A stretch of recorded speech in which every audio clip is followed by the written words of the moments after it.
ओम नमो भगवते वासुदेवाय।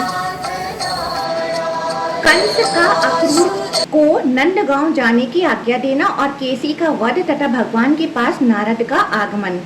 व्यास जी कहते हैं, महर्षियों, जब वृषभ रूपधारी अरिष्टासुर, धैनुक और प्रलंब आदि असुर मारे जा चुके, गोवर्धन पर्वत धारण करके श्री कृष्ण ने गोकुल को बचा लिया।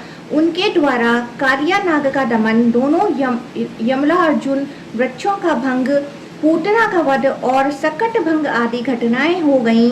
तब देवर्षि नारद ने कंस के पास जाकर क्रमशः सब समाचार कह सुनाया। यशोदा और देवकी के बालकों में जो अदला बदली हुई, वहां से लेकर अरिष्ट वध तक की सारी बातें नारद जी के मुख से सुनकर खोटी बुद्धि वाले कंस ने वसुदेव जी के प्रति बड़ा क्रोध किया और समस्त यादवों की सभा में अत्यंत रोष पूर्वक उल्हाना देकर उसने यदुवंशियों की बड़ी निंदा की। फिर आगे के कर्तव्य के विषय में इस प्रकार विचार किया। बलराम और कृष्ण दोनों अभी बालक हैं। जब तक वे युवा होकर अत्यंत बलवान नहीं हो जाते, तब तक ही मुझे उनका वध कर डालना चाहिए। युवा होने पर तो वे मेरे काबू के बाहर हो जाएंगे। यहाँ महापराक्रमी चारुण और बलवान मुष्टिक दोनों पहलवान मौजूद हैं।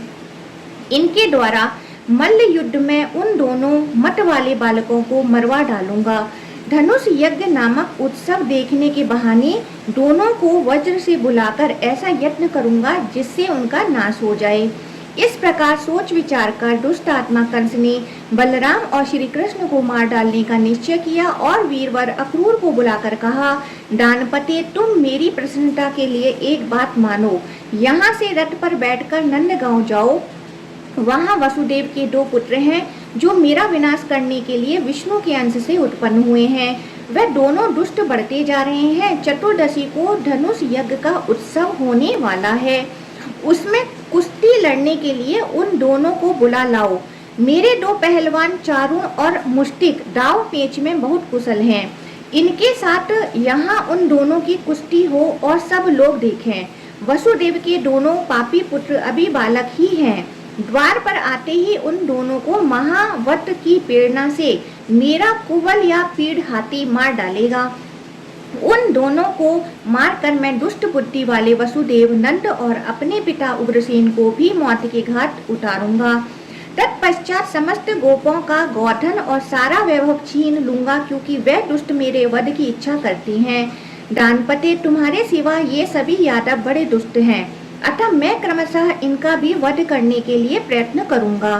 तदंतर यादवों से रहित यह समस्त अकंटक राज्य अकेला ही भोगूंगा। अतः वीर, तुम मेरी प्रसन्नता के लिए वहां जाओ। गोपों से ऐसा कहना जिससे वे भैंस का घी, दही आदि उपहार की वस्तुएं लेकर शीघ्र यहाँ आएं। अक्रूर जी बड़े भगवत भक्त थे। कंस के इस प्रकार आदेश देने पर उन्हें बड़ी प्रसन्नता हुई।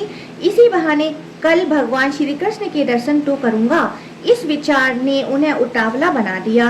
राजा कंस से बहुत अच्छा कहकर अक्रूर जी शीघ्र ही रथ पर सवार हुए और मथुरापुरी से निकलकर नंदगांव की ओर चल दिए। इधर कंस का दूत महाबली केसी कंस के ही आदेश से वृंदावन में आया। श्री कृष्ण चंद्र का वध करना ही उसकी यात्रा का उद्देश्य था। उसने घोड़े का रूप धारण कर रखा था। वह अपने टापों से पृथ्वी को खोदता, गर्दन के बालों से बादलों को उड़ाता तथा वेग से उछलकर चंद्रमा और सूर्य के भी मार्ग को लांघता हुआ गोपों के समीप आया। उसके हिसने के शब्द से समस्त गोप और गोपांगनाएं भयभीत हो भगवान गोविंद की शरण में गईं। उनकी त्राही त्राही की पुकार सुनकर भगवान श्री कृष्ण जलपूर्ण मेघ की गर्जना के समान गंभीर वाणी में इस प्रकार बोले, गोपाल गण, इस केसी से डरने की आवश्यकता नहीं है। आप लोग तो गोप जाति के हैं। इस तरह भय से व्याकुल होकर अपने वीरोचित पराक्रम का लोप क्यों कर रहे हैं? अरे, इस दैत्य में शक्ति ही कितनी है, यह हमारा क्या कर लेगा? यह तो जोर जोर से हिन हिनाकर केवल आतंक फैला रहा है। इस पर तो दैत्यों की सेना सवारी करती है। यह दुष्ट अश्व व्यर्थ ही उछल कूद मचा रहा है। ग्वालों से यूं कहकर भगवान ने उस दैत्य से कहा, ओ दुष्ट, इधर आ, मैं कृष्ण हूँ। जैसे पिनाकधारी वीरभद्र ने पूसा के दांत तोड़ दिए थे, उसी तरह मैं भी तेरे सारे दांत गिराए देता हूँ। यूं कहकर भगवान श्री कृष्ण केसी के सामने गए। वह दैत्य भी मुंह फैलाकर उनकी ओर दौड़ा। श्री कृष्ण ने अपनी बाहों को बढ़ाकर दुष्ट केसी के मुख में घुसेड़ दिया। उससे टकरा कर केसी के सारे दांत शुभ्र मेघ खंडों की भांति छिन्न भिन्न हो गिर गए। श्री कृष्ण की भुजा केसी के शरीर में बढ़ती ही चली गई। जैसे अवहेलना पूर्वक उपेक्षा किया हुआ रोग धीरे धीरे बढ़कर विनाश का कारण बन जाता है, वैसे ही वह भुजा भी उस दैत्य की मृत्यु का साधन बन गई।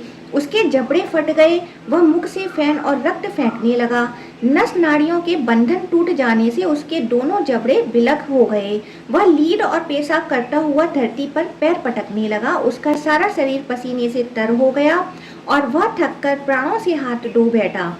उसकी सारी हलचल समाप्त हो गई। जैसे बिजली गिरने से किसी वृक्ष के दो टुकड़े हो जाते हैं, उसी प्रकार श्री कृष्ण की भुजा से वह महाभयंकर असुर दो टुकड़े में होकर गिर पड़ा। केसी को मारने से श्री कृष्ण के शरीर में कोई थकावट नहीं हुई। वह स्वस्थ रूप से हंसते हुए वहीं खड़े रहे। उस दैत्य के मारे जाने से गोप और गोपियों को बड़ी प्रसन्नता हुई। वह श्री कृष्ण को सब ओर से घेर कर आश्चर्यचकित हो उनकी स्तुति करने लगे। इसी समय देवऋषि नारद बड़ी उतावली के साथ वहां आए और बादलों में स्थित हो गए। केसी को मारा गया देख वह हर्ष से फूले नहीं समाते थे। नारद जी बोले, जगन्नाथ, आपको धन्यवाद है। अच्युत, आपने खेल खेल में ही इस केसी को मार डाला। यह देवताओं को बड़ा क्लेश दिया करता था। मधुसूदन, आपने इस अवतार में जो महान कर्म किए हैं, उनसे मेरे चित्त को बड़ा आश्चर्य और संतोष हुआ है। यह अश्व रूपधारी दैत्य जब गर्दन के बालों को हिलाते और हिनहिनाते हुए आकाश की ओर देखता था, उस समय देवराज इंद्र और संपूर्ण देवता भी थर्रा उठते थे। जनार्दन, आपने दुष्टात्मा केसी का वध किया है, इसलिए अब लोक में आप केशव नाम से विख्यात होंगे। आपका कल्याण हो। अब मैं जाऊंगा और परसों कंस के यहाँ आपके साथ जो युद्ध होगा उसमें फिर सम्मिलित होऊंगा। धरणीधर उग्रसेन कुमार कंस जब अपनी अनुचरों सहित मारा जाएगा, उस समय पृथ्वी का भार आप बहुत कुछ उतार देंगे। उसके बाद भी राजाओं के साथ आपके अनेक युद्ध हमें देखने को मिलेंगे। गोविंद, आपने देवताओं का बहुत बड़ा कार्य सिद्ध किया और मुझे भी बहुत आदर दिया। आपका कल्याण हो। अब मैं जाता हूँ। यूं कहकर नारद जी चले गए। तब श्री कृष्ण अत्यंत सौम्य भाव से ग्वालों के साथ गोकुल में चले आए। अक्रूर का नंदगांव में जाना, श्री राम कृष्ण की मथुरा यात्रा, गोपियों की कथा, अक्रूर को यमुना में भगवत दर्शन, उनके द्वारा भगवान की स्तुति, मथुरा प्रवेश, रजक वध और माली पर कृपा। व्यास जी कहते हैं, अक्रूर जी शीघ्र चलने वाले रथ पर चढ़कर मथुरा से निकले और श्री कृष्ण के दर्शन का लाभ लेकर नंदगांव की ओर चल दिए। मार्ग में सोचने लगे, आहा, मुझसे बढ़कर सौभाग्यशाली कोई नहीं है, क्योंकि आज मैं अंश सहित अवतीर्ण हुए साक्षात भगवान विष्णु का मुख देखूंगा। आज मेरा जन्म सफल हुआ और आने वाला प्रभात बहुत ही सुंदर होगा, क्योंकि मैं विकसित कमल के समान नेत्रों वाले भगवान विष्णु के मुख का दर्शन करूंगा, जो स्मरण अथवा ध्यान में आकर भी मनुष्य के सारे पाप हर लेता है। वही कमल सदृश नेत्रों वाला श्री विष्णु का सुंदर मुख आज मुझे देखने को मिलेगा, जिससे संपूर्ण वेद और वेदांगों का प्रादुर्भाव हुआ है तथा जो देवताओं के लिए सर्वश्रेष्ठ आश्रय हैं, भगवान के उसी मुख का आज मैं दर्शन करूंगा। ब्रह्मा, इंद्र, रुद्र, अश्वनी कुमार, वसु, आदित्य तथा मरुद्गण जिनके स्वरूप को नहीं जानते, वह श्री हरि आज मेरा स्पर्श करेंगे। जो सर्वात्मा, सर्वव्यापी, सर्वस्वरूप, संपूर्ण भूतों में स्थित अव्यव एवं व्यापी परमात्मा है, वही आज मेरे नेत्रों के अतिथि होंगे। जिन्होंने अपनी योग शक्ति से मत्स्य, कूर्म, वराह और नरसिंह आदि अवतार ग्रहण किए थे, वही भगवान आज मुझसे वार्तालाप करेंगे। स्वेच्छा से शरीर धारण करने वाले अविनाशी जगन्नाथ इस समय कार्यवश वज्र में निवास करने के लिए मानव रूप धारण किए हुए हैं। जो भगवान अनंत अपने मस्तक पर इस पृथ्वी को धारण करते हैं, वही जगत का हित करने के लिए अवतीर्ण हो आज मुझे अक्रूर कहकर बुलाएंगे। पिता पुत्र सुहृद भ्राता माता और बंधु बांधव रूपणी जिनकी माया को यह जगत हटा नहीं पाता, उन भगवान को बारंबार नमस्कार है, जिनको हृदय में स्थापित करके मनुष्य इस योग माया रूप फैली हुई अविद्या को तर जाते हैं, उन विद्या स्वरूप परमात्मा को नमस्कार है। जिन्हें यज्ञ परायण मनुष्य, यज्ञ पुरुष, भगवत भक्त जन, वासुदेव और वेदांत वेता सर्वव्यापी श्री विष्णु कहते हैं, उनको मेरा नमस्कार है। जो संपूर्ण जगत के निवास स्थान हैं, जिनसे सत और असत दोनों प्रतिष्ठित हैं, वह भगवान अपने सहज सत्व गुण से मुझ पर प्रसन्न हो, जिनका स्मरण करने पर मनुष्य पूर्ण कल्याण का भागी होता है, उन पुरुष श्रेष्ठ श्री हरि की मैं सदा के लिए शरण लेता हूँ। अक्रूर का हृदय भक्ति से विनम्र हो रहा था। वह इस प्रकार श्री विष्णु का चिंतन करते हुए कुछ दिन रहते नंदगांव में पहुंच गए। वहां उन्होंने भगवान श्री कृष्ण को उस स्थान पर देखा जहां गौएं दुही जा रही थीं। वह बछड़े के बीच में खड़े थे। उनका श्री अंग विकसित नील कमल की आभा से सुशोभित था। नेत्र खिले हुए कमल की शोभा धारण करते थे। वक्ष स्थल में श्रीवत्स का चिन्ह दिखाई देता था।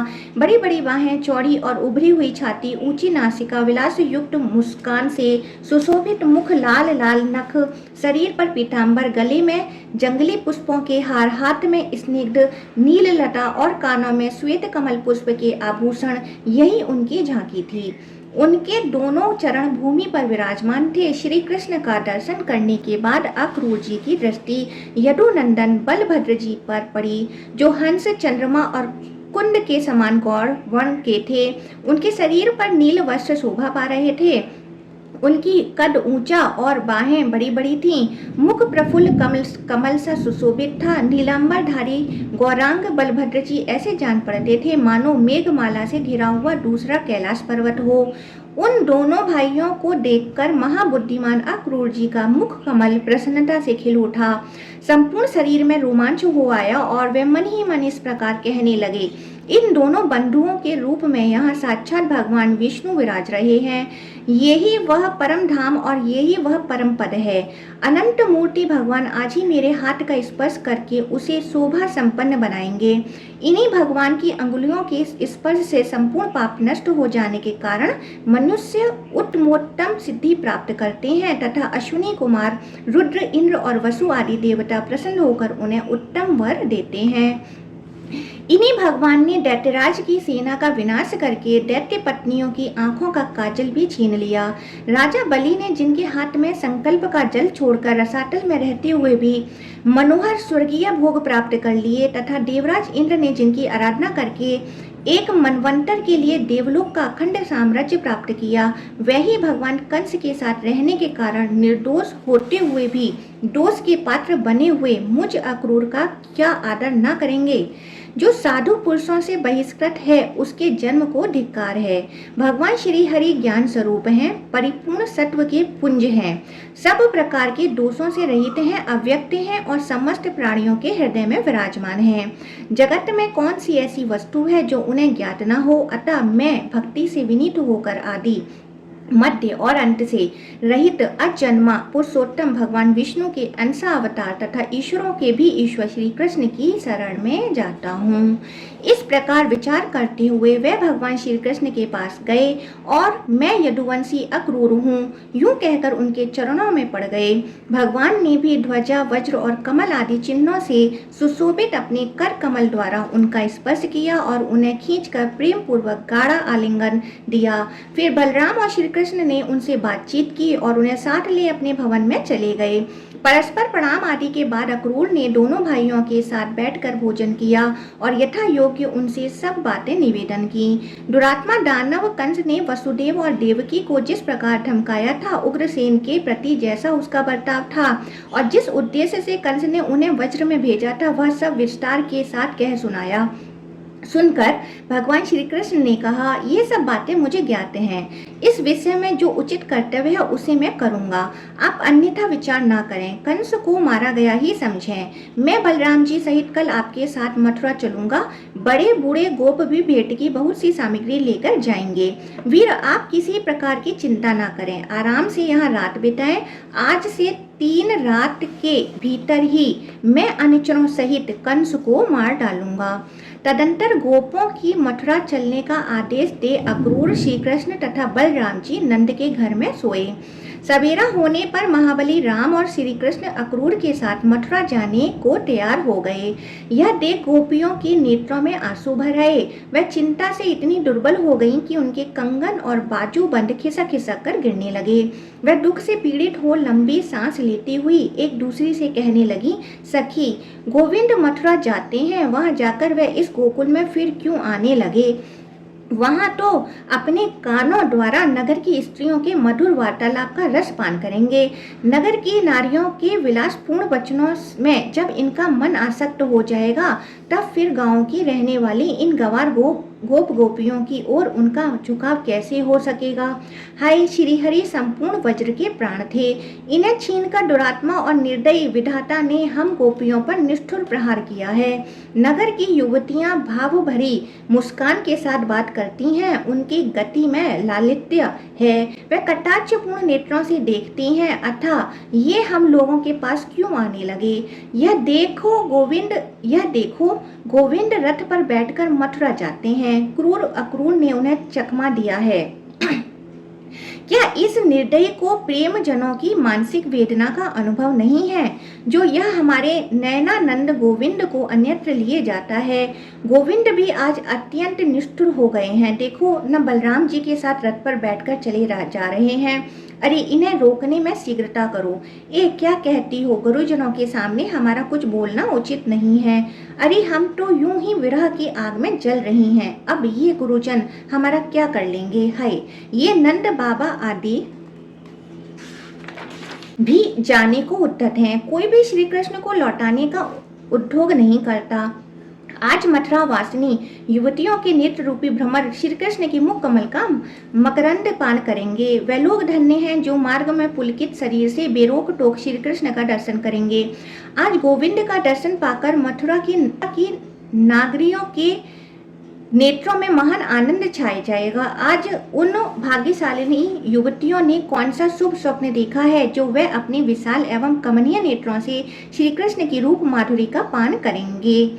अहो, विधाता को किंचित मात्र भी दया नहीं है। उसने हम गोपियों को बहुत बड़ी निधि का दर्शन कराकर हमारी आंखें ही निकाल ली। हमारे प्रति श्री कृष्ण का अनुराग जो जो शिथिल होता जाता है, त्यों ही त्यों हमारे हाथों के कंगन भी शीघ्रता पूर्वक ढीले होते जा रहे हैं।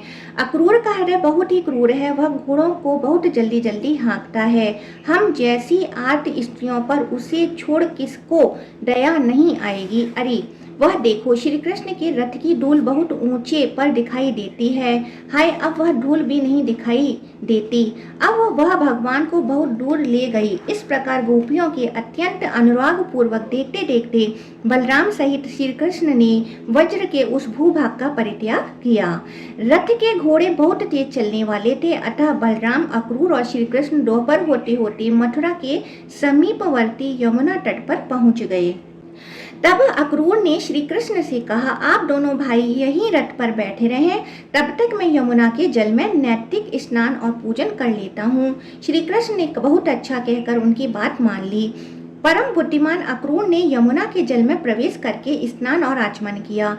तत्पश्चात वे पर ब्रह्मा का चिंतन करने लगे। उन्हें जल के भीतर सहस्त्रों फनों से युक्त बलभद्र जी दिखाई दिए।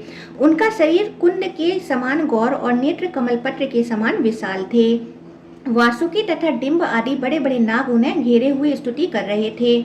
गले में सुगंधित वनमाला उनकी शोभा बढ़ा रही थी। वह 2 नील वस्त्र और सुंदर कर्णभूषण धारण किए हुए मनोहर गेंगुली मारे जल के भीतर विराजमान थे। उनकी गोद में भगवान श्री कृष्ण दृष्टिगोचर हुए, जो सज्जल मेघ के समान श्याम और किंचित लालिमा युक्त विशाल नेत्रों वाले चतुर्भुज, सुंदर और चक्र आदि आयुधों से विभूषित थे। उन्होंने 2 पीताम्बर धारण कर रखे थे। विचित्र विचित्र हार उनकी शोभा बढ़ाते थे। इंद्रधनुष और विद्युन्माला से विभूषित मेघ की भांति उनका विचित्र शोभा हो रही थी। वक्ष स्थल में श्रीवत्स चिन्ह सुशोभित था। भुजाओं में भुजबंध और मस्तक पर मुकुट दैदीप्यमान था। कानों में कमल पुष्प कुंडल का काम देता था। सनंदन आदि पाप रहित सिद्ध योगी नासिका के अग्रभाग पर दृष्टि जमाए मन ही मन भगवान का ध्यान करते थे। बलराम और श्री कृष्ण को वहां पहचान कर अक्रूर बड़े आश्चर्य में पड़े। वे सोचने लगे, दोनों भाई इतनी शीघ्र यहाँ कैसे आ गए। अक्रूर ने कुछ बोलना चाहा, किंतु श्री कृष्ण ने उनकी वाणी को स्तंभित कर दिया। तब वे जल से निकलकर रथ के पास आए, किंतु वहां बलराम और श्री कृष्ण पहले की ही भांति बैठे दिखाई दिए। तब उन्होंने पुनः जल में डुबकी लगाई। भीतर वही दृश्य दिखाई दिया। गंधर्व, मुनि, सिद्ध तथा बड़े बड़े नाग श्री कृष्ण और बलराम की स्तुति करते थे। यह सब देखकर दानपति अक्रूर को वास्तविक रहस्य का पता लग गया। वे पूर्ण विज्ञान में भगवान अच्युत की स्तुति करने लगे, जिनका सत्ता मात्र स्वरूप है, महिमा अचिंत्य है, जो सर्वत्र व्यापक हैं, जो कारण रूप से एक किंतु कार्य रूप से अनेक हैं। उन परमात्मा को बारंबार नमस्कार है। अचिंत्य परमेश्वर आप शब्द, वैदिक मंत्र, रूप और हविष स्वरूप हैं। आपको नमस्कार है। प्रभु, आप प्रकृति से परे विज्ञान स्वरूप हैं। आपको नमस्कार है। आप ही भूतात्मा, इंद्रिय आत्मा, प्रधानात्मा, जीवात्मा और परमात्मा हैं। इस प्रकार एक होते हुए भी आप 5 प्रकार से स्थित हैं। सर्वधर्मात्मन महेश्वर आप ही क्षर और अक्षर हैं। मुझ पर प्रसन्न होइए। ब्रह्मा, विष्णु तथा शिव आदि नामों से आपका ही वर्णन किया जाता है। भगवान, आपके स्वरूप, प्रयोजन और नाम आदि सभी अनिर्वचनीय हैं। आप परमेश्वर को मेरा नमस्कार है। नाथ, जहाँ नाम और जाति आदि कल्पनाओं का अस्तित्व नहीं है, वह नित्य, अविकारी और अजन्मा परब्रह्मा आप ही हैं। कल्पना के बिना, कोई व्यवहारिक नाम रखे बिना किसी भी पदार्थ का ज्ञान नहीं होता। इसलिए कृष्ण, अच्युत, अनंत और विष्णु आदि नामों से आपकी स्तुति की जाती है। सर्वात्मन, आप अजन्मा परमेश्वर हैं। जगत में जितनी कल्पनाएं हैं, उन सबके द्वारा आपका ही बोध होता है। आप ही देवता हैं। संपूर्ण जगत है तथा विश्व रूप हैं। विश्वात्मन, आप विकार और भेद से सर्वथा रहित हैं। संपूर्ण विश्व में आपके सिवा दूसरी कोई वस्तु नहीं है। आप ही ब्रह्मा, महादेव जी, सूर्य, धाता, विधाता, इंद्र, वायु, अग्नि, वरुण, कुबेर और यम हैं। एकमात्र आप ही भिन्न भिन्न रूप धारण करते हैं। अपनी विचित्र शक्तियों से जगत की रक्षा करते हैं। आप ही विश्व की सृष्टि करते हैं और आप ही प्रलयकालीन सूर्य होकर संपूर्ण जगत का संहार करते हैं। अज, यह गुणमय प्रपंच आपका ही स्वरूप है। सत्व स्वरूप परमेश्वर का वाचक, जो ओमकार स्वरूप अक्षर है, वह आपका उत्कृष्ट स्वरूप है। वही सत, असत और ज्ञानात्मा है। आपके उस स्वरूप को मेरा प्रणाम है। भगवान वसुदेव रूप में आपको नमस्कार है। संकर्षण संज्ञा धारण करने वाले आपको नमस्कार है। प्रद्युम्न कहलाने वाले आपको नमस्कार है। और अनिरुद्ध नाम से पुकारे जाने वाले आपको नमस्कार है। इस प्रकार जल के भीतर यदुवंशी अक्रूर ने सर्वेश्वर श्री कृष्ण की स्तुति करके मानसिक धूप और पुष्पों द्वारा उनका पूजन किया।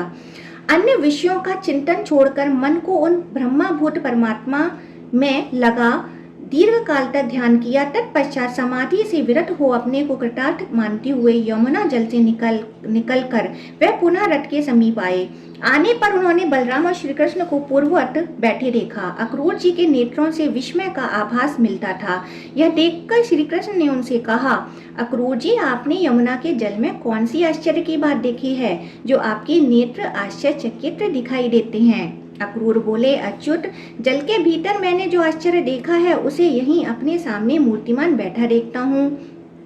यह परम आश्चर्य में जगत जिन महात्मा का स्वरूप है, उन्हीं आश्चर्य स्वरूप आपके साथ मेरा समागम हुआ है। मधुसूदन, अब इस विषय में अधिक कहने की क्या आवश्यकता। चलिए मथुरा चलें। मैं कंस से डरता हूँ, जो दूसरों के टुकड़ों पर जीवन निर्वाह करने वाले हैं। उन मनुष्यों के जन्म को धिक्कार है। यूं कहकर अक्रूर ने घोड़ों को हाँक दिया और सायंकाल के समय मथुरापुरी में जा पहुंचे। मथुरा को देखकर अक्रूर ने बलराम और श्री कृष्ण से कहा, महापराक्रमी वीरों, अब आप लोग पैदल जाइए। रथ से मैं अकेला ही जाऊंगा। मथुरा में पहुंचकर आप दोनों वसुदेव जी के घर ना जाएं, क्योंकि आपके ही कारण वह बेचारा बूढ़ा कंस के द्वारा सदा अपमानित होता है। यूं कहकर अक्रूर मथुरापुरी में चले गए। राम और श्री कृष्ण भी पुरी में पहुंचकर राजमार्ग पर आ गए। उस समय नगर के सभी स्त्री पुरुष आनंदपूर्ण नेत्रों से उन्हें निहारते थे। वे दोनों वीर तरुण हाथियों की भांति लीला पूर्वक चल रहे थे। घूमते घूमते उन दोनों भाइयों ने कपड़ा रंगने वाले एक रजक को देखा। उससे अपने शरीर के अनुरूप सुंदर वस्त्र मांगे। वह राजा कंस का रजक था। राजा की कृपा पाकर उसका अहंकार बहुत बढ़ गया था। उसने बलराम और श्री कृष्ण के प्रति ललकार कर अनेक आक्षेप युक्त कटु वचन कहे। उस दुरात्मा रजक का बर्ताव देख श्री कृष्ण कुपित हो उठे। उन्होंने थप्पड़ से मारकर उस रजक का मस्तक पृथ्वी पर गिरा दिया। उसे मारकर राम और कृष्ण ने उसके सारे वस्त्र छीन लिए और अपनी रुचि के अनुसार पीले एवं नीले वस्त्र धारण करके वे बड़ी प्रसन्नता के साथ माली के घर गए। उन्हें देखते ही माली के नेत्र आनंद से खिल उठे। वह अत्यंत विस्मित होकर मन ही मन सोचने लगा, ये दोनों किसके पुत्र हैं, कहाँ से आए हैं। एक के अंग पर पीतांबर शोभा पाता है और दूसरे के शरीर पर नीलांबर। दोनों ही अत्यंत मनोहर दिखाई देते हैं। उन्हें देखकर माली ने समझा दो देवता इस भूतल पर उतरे हैं। उन दोनों भाइयों के मुख कमल प्रफुल्लित दिखाई देते थे। माली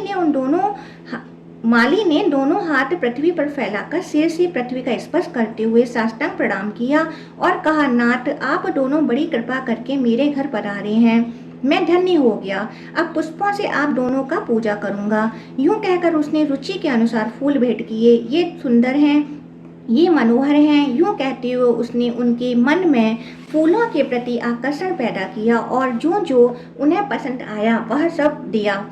प्राय सभी फूल मनोहर, निर्मल और सुगंधित थे। श्री कृष्ण ने भी प्रसन्न होकर माली को वर दिया, भद्र मेरे अधीन रहने वाली लक्ष्मी तेरा कभी त्याग न करेगी। सौम्य तेरे बल और धन की कभी हानि न होगी। जब तक यह पृथ्वी और सूर्य रहेंगे तब तक तेरी पुत्र पौत्र आदि वंश परंपरा कायम रहेगी। तू बहुत से भोग भोग कर अंत में मेरे कृपा से मुझे स्मरण करते हुए दिव्य लोक प्राप्त करेगा। भद्र तेरा मन हर समय धर्म में लगा रहेगा। यूं कह के बलराम सहित श्री कृष्ण माली द्वारा पूजित हो उसके घर से चले आए। कुब्जा पर कृपा, कुवल या पीड़, चारुण, मुष्टिक, टोसल और कंस का वध तथा वसुदेव द्वारा भगवान का स्तवन। व्यास जी कहते हैं, तदंतर श्री कृष्ण ने राजमार्ग पर एक कुब्जा स्त्री देखी जो अंगराग से भरा हुआ पात्र लिए आ रही थी। उसे देखकर श्री कृष्ण ने पूछा, कमल लोचने तू यह अंगराग किसके पास लिए जाती है, सच सच बता। उनकी बात सुनकर वह श्री हरि के प्रति अनुरुक्त हो गई और बोली, प्रिया क्या आप नहीं जानते, कंस ने मुझे अंगराग लगाने का कार्य सौंप रखा है। मैं अनेक व्रता के नाम से विख्यात हूँ। मेरे सिवा दूसरे किसी का घिसा हुआ चंदन कंस को पसंद नहीं आता। श्री कृष्ण बोले, सुमुखी यह सुंदर सुगंध युक्त अनुलेपन तो राजा के ही योग्य है। हमारे शरीर के योग भी कोई अनुलेपन हो तो दे दो। तो दो। यह सुनकर कुब्जा ने आदर पूर्वक कहा, लीजिए ना। फिर उन दोनों को उनके शरीर के अनुरूप चंदन आदि अनुलेपन प्रदान किया। कुब्जा ने ही उनके कपोल आदि अंगों में पत्र भंगी रचना पूर्वक अंगराग लगाया। इससे वे दोनों पुरुष रत्न इंद्रधनुष के साथ शोभा पाने वाले श्वेत श्याम मेघों के समान सुशोभित हुए। तत्पश्चात उल्लापन विधि कुब्जत्व दूर करने की क्रिया के जानने वाले श्री कृष्ण ने उसकी ठोड़ी में अपनी हाथ की 2 उंगलियां लगा दी और उसे उचका कर ऊपर की ओर खींचा। साथ ही उसके पैर अपने दोनों पैरों से दबा लिए। इस प्रकार केशव ने उसके शरीर को सीधा कर दिया। फिर तो वह युवतियों में श्रेष्ठ परम सुंदरी बन गई और प्रेम से शिथिल वाणी में बोली, प्यारे आप मेरे घर में पधारें, अच्छा तुम्हारे घर आऊंगा। यूं कहकर श्री कृष्ण ने कुब्जा को विदा किया और बलराम जी के मुंह की ओर देखकर वह जोर से हंसी। तदंतर पत्र भंगी रचना पूर्वक अंगराग लगाए और पीतांबर तथा नीलांबर धारण किए विचित्र पुष्पों के हार से सुशोभित वे दोनों भाई धनुषशाला में गए। वहां उन्होंने रक्षकों से धनुष के विषय में पूछा और उनके बतलाने पर उसे उठाकर चढ़ाया। बलपूर्वक चढ़ाते ही वह धनुष टूट गया। उससे बड़े जोर का शब्द हुआ जिससे सारी मथुरापुरी गूंज उठी। धनुष टूटने पर रक्षकों ने उन पर आक्रमण किया। तब वे रक्षक सेना का संहार करके धनुषशाला से बाहर निकले। कंस को अक्रूर के लौटने का हाल मालूम हो चुका था। फिर धनुष टूटने का शब्द सुनकर उसने चारुण और मुष्टिक से कहा, दोनों गौप पुत्र यहाँ आ गए हैं, उन्हें मेरे सामने मल्ल युद्ध करके तुम दोनों अवश्य मार डालना, क्योंकि वह दोनों मेरे प्राण लेने वाले हैं। यदि युद्ध में उन्हें मारकर तुमने मुझे संतुष्ट किया तो मैं तुम्हारी जो जो इच्छा होगी वह सब पूर्ण करूंगा। वह दोनों मेरे शत्रु हैं, अतः न्याय से अथवा अन्याय से उनको अवश्य मार डालो। उनके मारे जाने पर इस राज्य पर मेरा और तुम्हारा समान अधिकार होगा। इस प्रकार उन दोनों मल्लों को आदेश दे कंस ने हाथीवान को बुलाया और उच्च स्वर से कहा, महावत तू कुबल या पीड़ हाथी को मतवाला करके रंगभूमि के द्वार पर खड़ा रखना। जब दोनों गौपपुत्र मल्ल युद्ध के लिए यहाँ आए तब उन्हें द्वार पर ही मरवा डालना। महावत को यह आज्ञा दे कंस ने देखा रंगभूमि में सब और यथा योग्य मंच लग गए हैं। तब वह सूर्योदय होने की प्रतीक्षा करने लगा। उसकी मृत्यु समीप आ गई थी। सवेरा होने पर सब मंचों पर नागरिक गण आ विराजे। जो मंच केवल राजाओं के लिए बिछे थे, वहां भिन्न भिन्न स्थानों के राजा अपने सेवकों सहित आ बैठे। जो लोग मल्लों की जोड़ का चुनाव करने वाले थे, उन्हें कंस ने रंगभूमि के बीच में अपने पास ही बिठाया। वह स्वयं भी बहुत ऊंचे मंच पर विराजमान था। रनिवास की स्त्रियों के लिए अलग मंच लगे थे और नगर की स्त्रियों के लिए अलग। नंद आदि गोप दूसरे दूसरे मंचों पर बैठे थे। अक्रूर और वसुदेव मंचों के किनारे खड़े थे। बेचारे देवकी नगर की स्त्रियों में खड़ी थी। वह सोचती थी, अंतकाल में भी तो एक बार पुत्र का मुंह देख लूं। इसी समय रंगभूमि में तुरही आदि बाजे बज उठे। चारों उछलने और मुष्टिक ताल ठोकने लगा। लोगों में हाहाकार मच गया। बलराम और श्री कृष्ण रंगभूमि के द्वार पर आए और महावत से प्रेरित कुवलया पीड़ नामक हाथी को मारकर भीतर घुस गए। उस समय उनके अंगों में हाथी का मद और रक्त लगे हुए थे। उसके बड़े बड़े दांतों को ही उन्होंने अपना आयुध बना लिया था। वह दोनों भाई गर्वपूर्ण लीलामयी चितवन से निहारते हुए उस महान रंगोत्सव में इस प्रकार प्रविष्ट हुए, मानो मृगों के झुंड में दो सिंह आ गए हों। उनके आते ही रंगभूमि में चारों ओर महान कोलाहल हुआ। सब लोग विस्मय के साथ कहने लगे, ये ही कृष्ण हैं, ये ही बलभद्र हैं। ये कृष्ण वह ही हैं जिन्होंने भयंकर राक्षसी पूतना का वध किया, छकड़े उलट दिए और दोनों अर्जुन वृक्षों को उखाड़ डाला, जिन्होंने बालक होते हुए भी कालिया नाग के मस्तक पर नृत्य किया, 7 रातों तक गोवर्धन पर्वत को हाथ पर रखा और अरिष्ट, धैनुक तथा केसी आदि दुराचारियों को खेल खेल में ही मार डाला। वही एक श्री कृष्ण दिखाई देते हैं और ये जो दूसरे महाभाइयों युवतियों के मन और नयनों को आनंद देते हुए लीला पूर्वक आगे आगे चल रहे हैं, वह श्री कृष्ण के बड़े भाई बलदेव जी हैं। पौराणिक रहस्य को जानने वाले विद्वान पुरुष इन्हीं गोपाल के विषय में यूं कहते हैं कि ये शोक सागर में डूबे हुए यदुवंश का उद्धार करेंगे। निश्चय ही ये सबको जन्म देने वाले सर्वभूत स्वरूप भगवान विष्णु के अंश हैं, जो पृथ्वी का भार उतारने के लिए अवतीर्ण हुए हैं। इस प्रकार जब नगर के लोग बलराम और श्री कृष्ण का वर्णन कर रहे थे, उस समय देवकी के हृदय में स्नेह के कारण उनके स्तनों से दूध बहने लगा। वसुदेव जी तो मानो समीप आई हुई वृद्धावस्था को छोड़कर युवा हो गए। उनकी दृष्टि अपने दोनों पुत्रों पर ही लगी हुई थी, मानो वह ही उनके लिए महान उत्सव हो।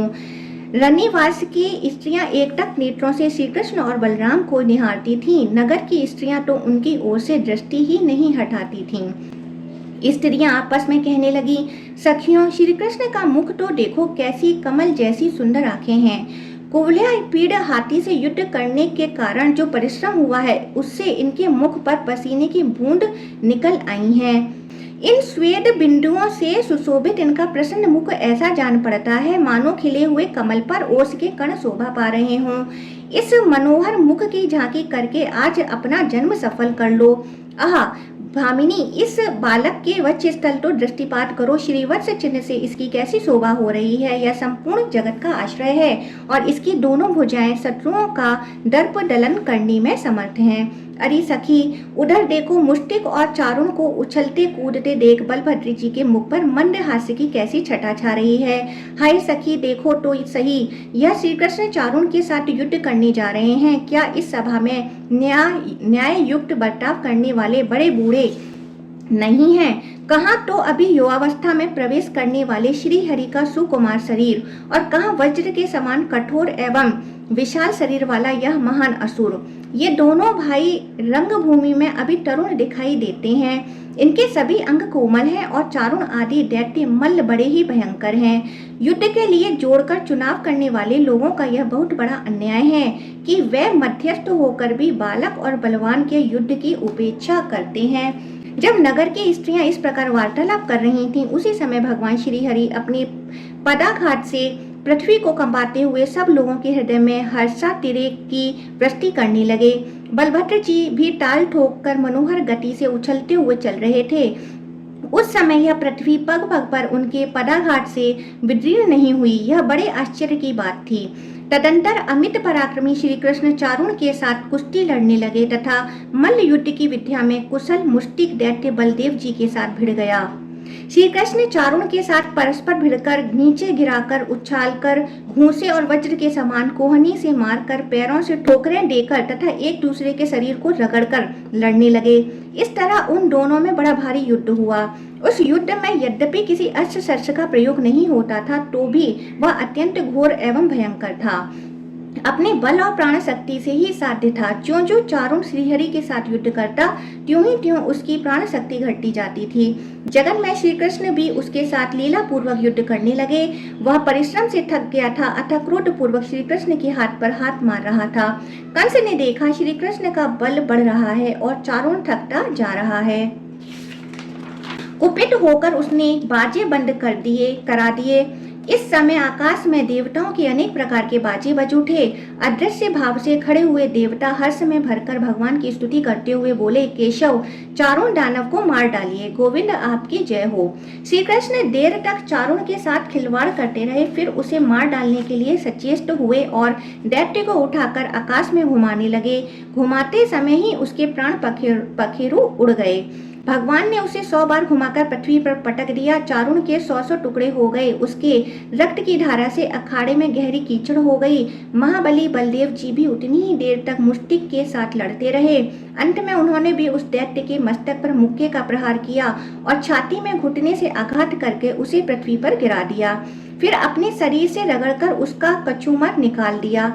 उसकी जीवन लीला समाप्त हो गई। तत्पश्चात श्री कृष्ण ने पुनः महाबली मल्लराज टोसल को बाएं घूंसे की चोट से मार गिराया। चारुण, मुष्टिक और टोसल के मारे जाने पर शेष पहलवान भाग खड़े हुए। उस समय श्री कृष्ण और बलभद्र रंगभूमि में समवयस्क ग्वाल बालों को साथ ले हर्ष में भरकर उछलने कूदने लगे। यह देख कंस की आंखें क्रोध से लाल हो गईं। उसने अपने सेवकों को आज्ञा दी, इन दोनों ग्वालों को बलपूर्वक रंगशाला से बाहर निकाल दो। पापी नंद को भी पकड़कर तुरंत बेड़ियों में जकड़ दो। वसुदेव को भी उसकी वृद्धता का विचार न रखते हुए कठोर दंड देकर मार डालो।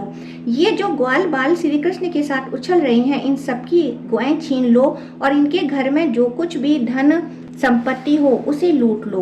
कंस को इस प्रकार आदेश देते हुए भगवान मधुसूदन हंस पड़े। वे उछल कर मंच पर जा चढ़े। राजा का मुकुट पृथ्वी पर गिर पड़ा। श्री कृष्ण ने उसके केस पकड़ लिए और उसे पृथ्वी पर गिराकर स्वयं भी उसी पर कूद पड़े। वह संपूर्ण जगत का भार लेकर उसके ऊपर कूदे थे, इसलिए उसके प्राण निकल गए। उग्रसेन कुमार राजा कंस संसार से चल बसा। मरने पर भी श्री कृष्ण ने उसके मस्तक के बाल पकड़कर उसके शरीर को रंगभूमि में घसीटा। कंस के पकड़े जाने पर उसका भाई सुनामा क्रोध में भरकर आया, किंतु बलभद्र जी ने उसे खेल में ही मार गिराया। मथुरा का महाराज कंस श्री कृष्ण के हाथ से अवहेलना पूर्वक मारा गया। यह देखकर रंगभूमि में आए हुए सब लोग हाहाकार करने लगे। तदंतर श्री कृष्ण ने शीघ्र जाकर वसुदेव और देवकी के चरण पकड़ लिए। बलदेव जी ने भी उनका साथ दिया। वसुदेव और देवकी ने श्री कृष्ण को उठाया और जन्म काल में उन्होंने जो बातें कही थी उन्हें याद करके स्वयं ही प्रणाम करने लगे। वसुदेव जी बोले, देव देवेश्वर, आप मुझ पर प्रसन्न होइए। प्रभु, आप देवताओं में सर्वश्रेष्ठ हैं। केशव, आपने हम दोनों पर कृपा करके ही हम दोनों का उद्धार किया है। हमारी आराधना से भगवान ने जो दुराचारी दैत्यों का वध करने के लिए हमारे घर में अवतार लिया, इससे हमारा कुल पवित्र हो गया।